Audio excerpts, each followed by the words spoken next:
agradecerle sinceramente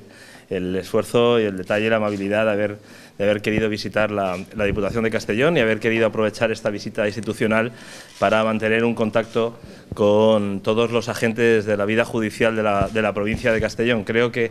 uno de los papeles de las administraciones intermedias, como el caso de la Diputación, es intentar hacer llegar a las administraciones competentes en cada una de las materias las sensibilidades, anhelos y preocupaciones de quienes desde la provincia de Castellón en este caso, viven el día a día de su actividad profesional, y creo que ese es el objetivo con el que hoy abordamos esta reunión. La mejor manera de acertar con las reformas es hablar con los profesionales, por lo tanto la oportunidad de estar hoy aquí con jueces, con fiscales, con abogados, con procuradores, con registradores, con notarios, con graduados sociales, pues es la mejor manera de trabajar, escucharles, contarles brevísimamente en las líneas en las que estamos trabajando